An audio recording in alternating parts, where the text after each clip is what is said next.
Welcome to the Transform My Dance Studio podcast, the only podcast for dance studio owners, where each week we bring you business growth strategies to help you increase your profits, impact the lives of more students, while ensuring you get back some time to have a little life outside of the studio. It's time for you to become the go-to studio in your area. Now, here's your host, founder of the Dance Studio Owners Association, Clint Salter.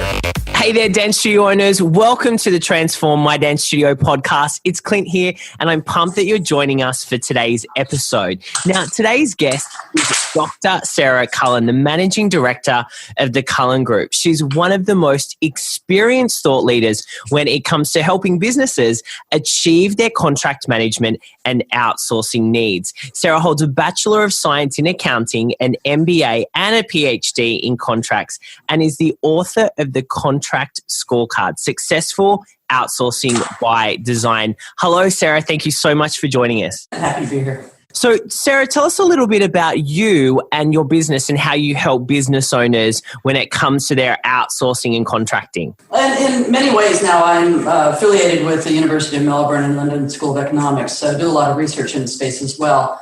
And just released a free online course on moving to the cloud, as many small businesses, particularly new ones, will conduct many of their activities on the cloud. So we've released that to help with new and also legacy organizations that want to move to the cloud. So there's many ways, and then there's the 19 books and 126 publications. Plus the training and consulting. So we do as much as we can to help folks. Interesting thing about outsourcing, it does have a bad connotation in some circles. However, it is how business gets done. Yeah, for sure. And I completely agree with that. And it's something that we've been chatting to our studio owners about for a couple of years now. Let's jump into working, on the cloud. Firstly, what is the cloud? If people, some of our studio owners might have heard of it and they're like, what is this cloud and how could I potentially start using it? Okay, so the cloud, what a lot of the more cynical ones would say, it's just the internet. It is a bit more than that, however. We needed a very reliable and with good bandwidth sort of internet to make it happen. And then we also needed what's called virtualization. Now, your folks don't need to know that because that's on the provider end. But what it is it allows you to literally, and there's folks launching businesses overnight on the cloud because of all the software you could possibly want is already there. Mm-hmm. And you can log in and have a subscription basis, or you can just use it for a month or whatever suits you, because there are on-demand as well as long-term plans there. And so some of the most popular ones are software. So you don't actually need your own servers and things like that. You just use the cloud. And so, for example, there's lots of CRM, which is customer relationship management, where you keep all your customer details. There's accounting software. Everything you really need to run your business is up there, and then you don't have the capital outlay. So it's very attractive for small businesses, particularly new ones. And so what about if we're, kind of working from our own servers, or we've got everything like on a hard drive, on our own hard drive, on our laptops or on our desktops if we're a studio owner? What are some of the first steps that we need to do to move across to the cloud? And what should we be looking at when it comes to the software that we should bring on board, first? Well, first of all, I suspect many of your folks are already running their websites on the cloud, although they may not realize that. You do that because it's much more secure than running it off your own servers. Mm-hmm. And we found that with our own business. Unfortunately, we did have high security, but you cannot keep up. You cannot keep up with the security requirements. So all of our hosting is on the cloud. Then you don't look at the old way of buying software and installing software and stuff like that. There's also a business process on the cloud too. So there can be a sales function, a membership function that it does. It's not just software. It's people plus tech. Mm-hmm. And for example, just you can use the cloud to actually hire marketing. So you use some of the sites like Freelancer or Fiverr or any of those, and you can get global access to folks who can do logos for you, do marketing brochures, whatever you want, actually, for extraordinarily cheap prices. And that's the whole thing about the cloud is how really extraordinarily cheap it is. Yeah. Now, listen, the quality you will need to experiment with. So, we're a heavy user of that as well, being a small business ourselves. And I'd say 80% of the time, it's a very good and very cheap exercise. And then there's the 20% that aren't very good, but still cheap, and you just try it again and get someone else. So the experimentation is cheap. You do get much better at specifying what you want and who you want, and then your failure rate, goes to nothing. Yeah, for sure. And so, I mean, we've been outsourcing probably for about, many, many years now, 5 to 7 years, back when it was like Elance, before it kind of moved to Upwork, and, I've been around for a little while now. And so, yeah, you do have those times when, it doesn't work out and they're not the right person. How can we minimize, getting the wrong person on board? Is it all about having a specific brief? Is about getting on Skype and having a conversation with these people if we are outsourcing, jobs and tasks, overseas or somewhere where we can't sit in a room with them? Absolutely. Now, with the time zone, we're okay in Australia because we're in the time zone where a lot of the workers are. Yeah. But you will find that that's a challenge. All communication, it is a relationship. All outsourcing success is driven from a relationship. So when you're looking at doing piecework, but let's say piecework over time, what you tend to do is you lock into some folks that have proven delivery. And it's just like Uber, you star each other with these applications. So that gives some indication of quality. They do have references and they have samples. Now, even with that, sometimes you get a terrible result, and then you just don't use them again. I tend to pay them anyway because we are talking really not much, and it means a lot to them. But all those things that you mentioned, you get much better at speccing. While they can do things, they're not necessarily experts in the thing you want them to do, and they can't read your mind. So it's trial and error. A lot of times it's trial and error, and that's why you do need to have those Skype conversations. And just get better at briefing, and have them send. What you do is tend to do micro deliveries. So don't wait for the final product that you're looking for. You have send me today's work. Send me on a very regular basis, so you can make those micro corrections before it becomes an end product you don't like. That's a really, really fantastic tip right there, because I know that we've had, studio owners who, let's say, getting their website built and they get back the entire website and they're like, this isn't anything like I wanted. And by that stage, it might have been 4 weeks, 6 weeks down the track. Yeah. And it puts them back a lot. So having those milestones in place so that you're getting things delivered back to you every X amount of time is really crucial. What about virtual assistants? Can you tell us a little bit, firstly, about what is a virtual assistant, and where should we be going to essentially source or find someone that could help us, with the the admin side, the general task side of our dance studio? It depends on what you want the virtual assistant to do. Now, a virtual assistant obviously can't help you with the things that you need, physically in your office. So what folks tend to use them for is bookings, travel bookings, maybe producing and emailing out member information, promotional things. The interesting thing there, though, is now with a virtual assistant, you've started to give them very valuable information. And so the trust needs to be very, very high. And that's why you need to develop that over time. You send them small tasks and build trust over time. And before you actually do anything like give membership emails out so that they can manage, let's say, a campaign of some type.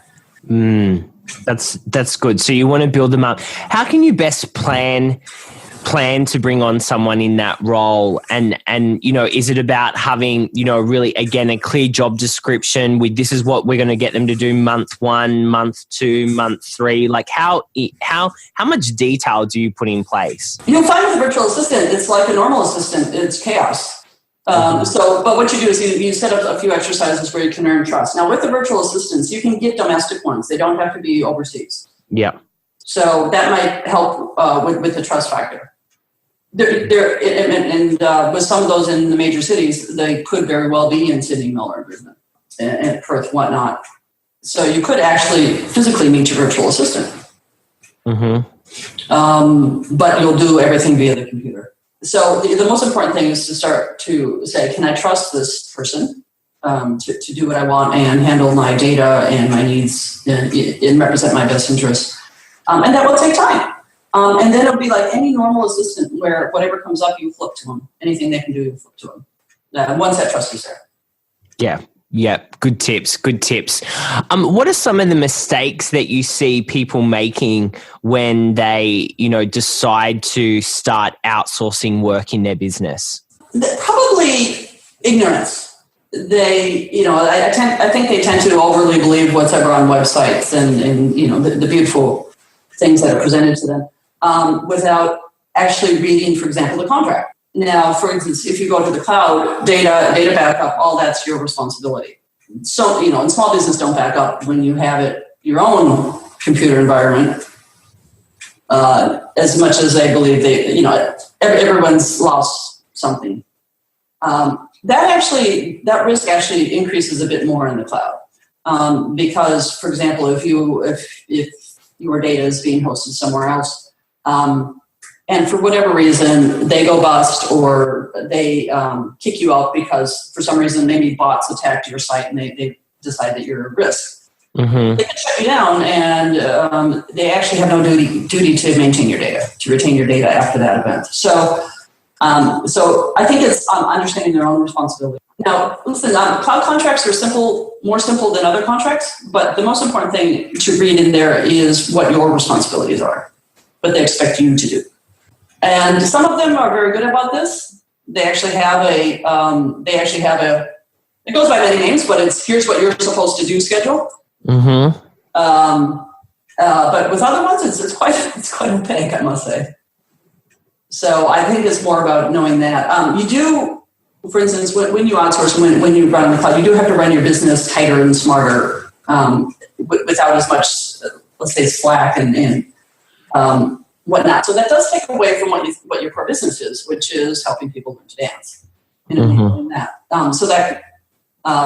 Now, what's interesting here is if you do get a trusted virtual assistant, you would use the virtual assistant to help you with that, monitor your cloud and make sure that's happening. Yeah, totally.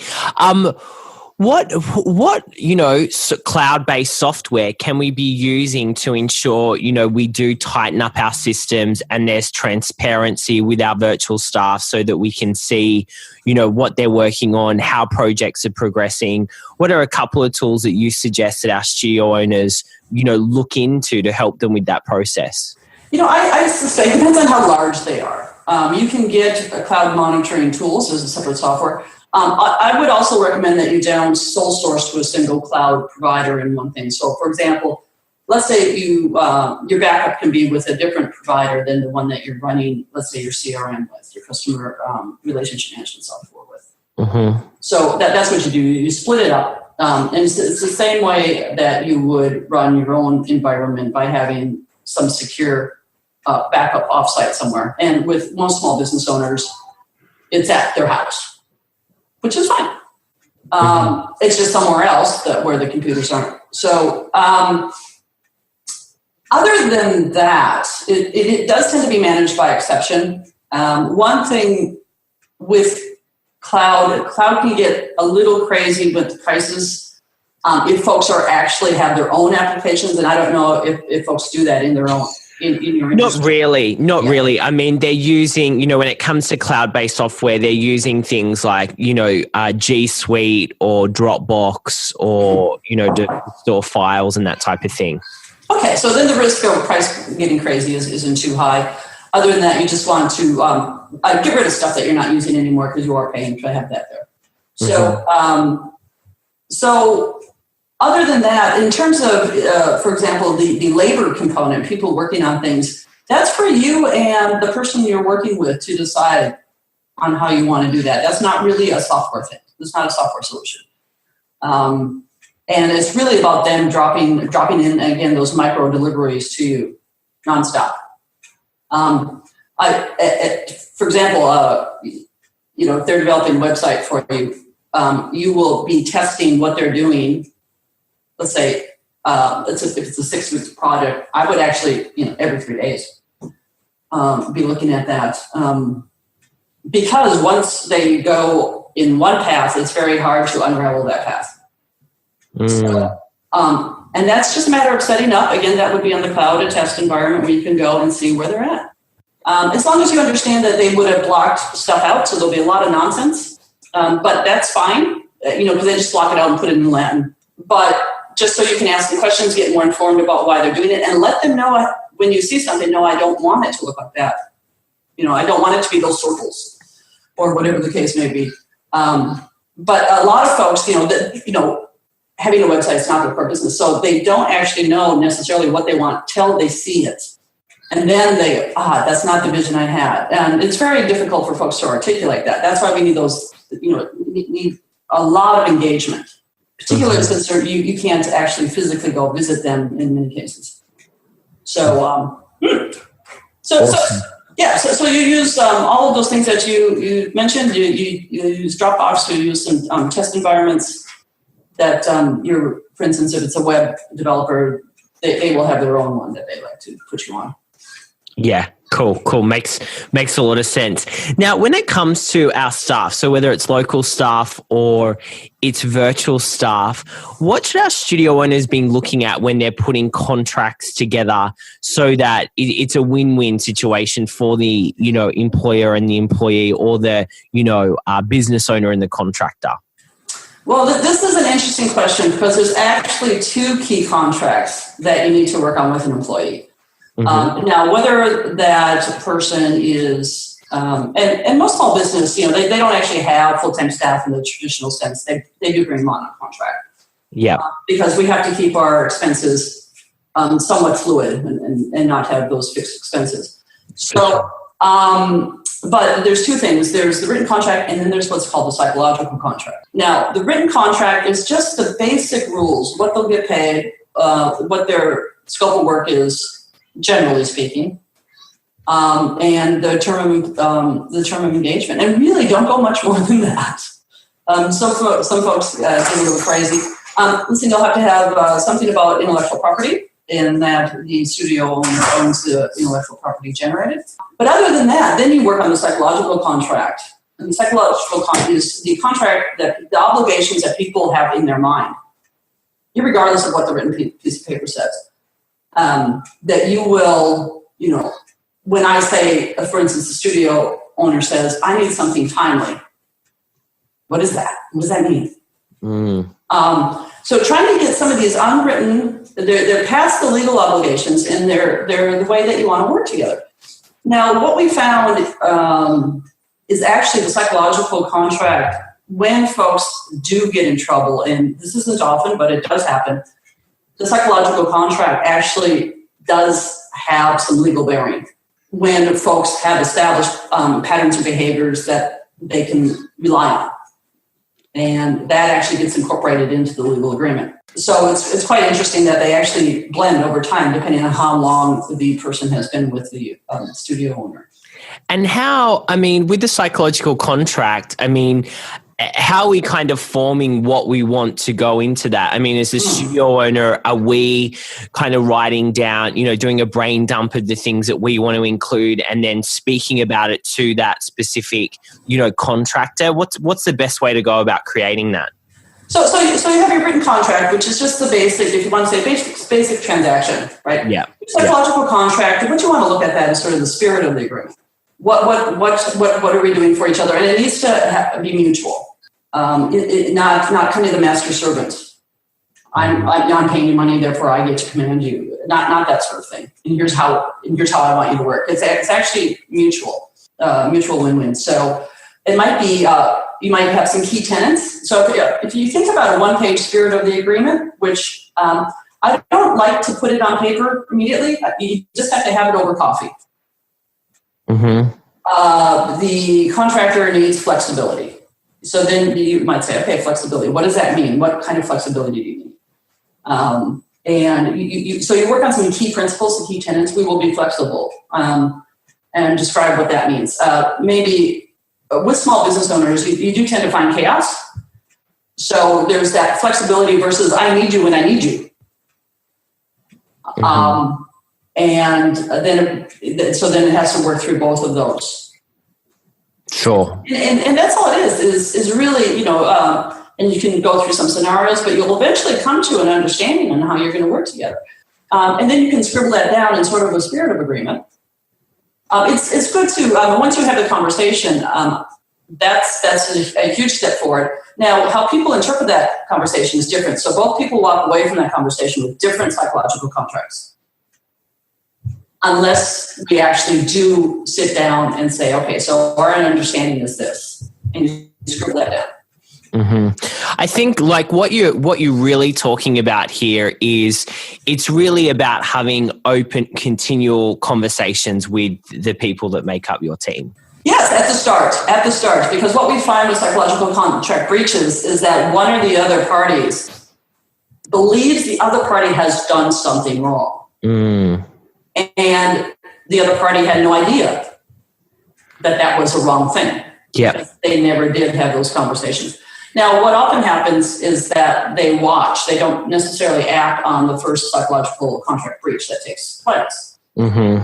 But then what happens is it starts to build over time, where the parties start to, drift apart and become less and less happy with each other.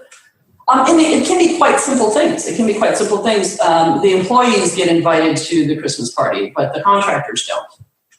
Would the contractors look at that as a psychological contract breach?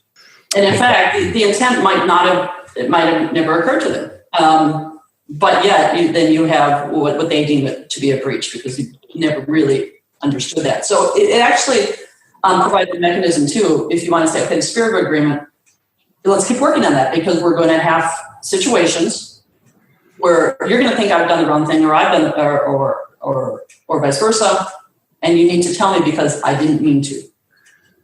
And keep that open. And it seems that if we call this the psychological contract, it kind of depersonalizes it. It's not you, it's not me. We just haven't quite worked that out yet. Mm-hmm. Mm-hmm. Sure. This is great. I love this concept, and I think this is going to work really well for our studio owners. Sarah, I know we're running out of time, so I want to wrap up by asking you, what are your 3 tips? You've seen inside the insides of lots of successful businesses. What are your 3 tips for running a successful business? Right. Is this big or little?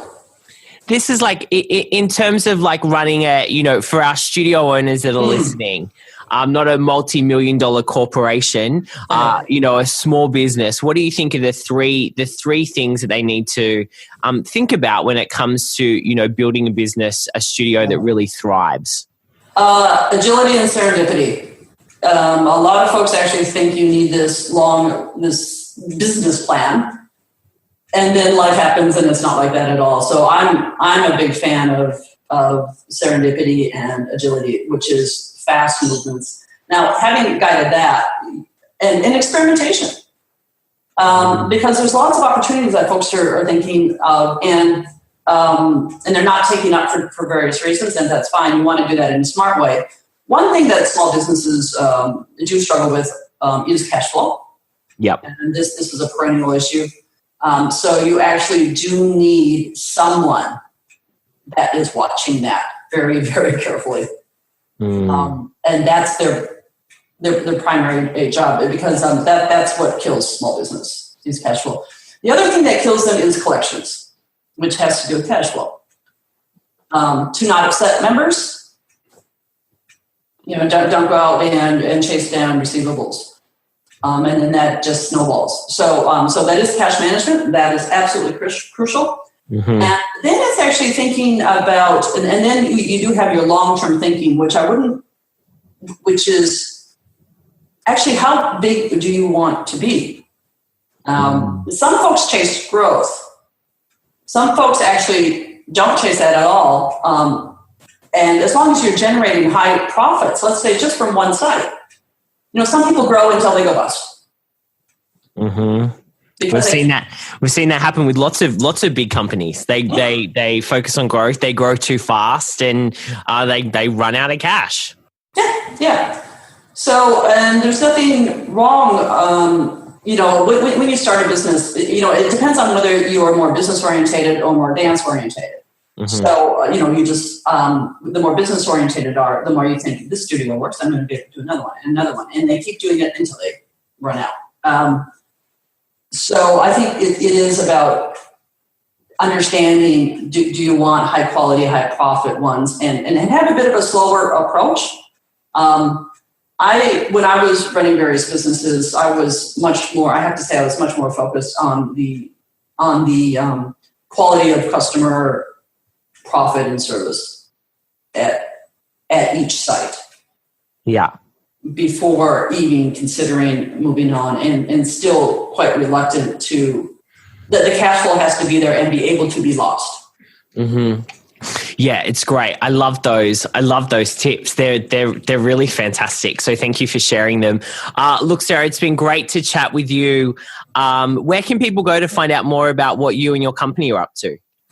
Oh, well, we have a website, www.cullengroup.com.au, and that has a few things on there in terms of, the speaking circuits and a few publications to download and whatnot. The books are all available on Amazon in various capacities, so I know small business doesn't have much time to read such things.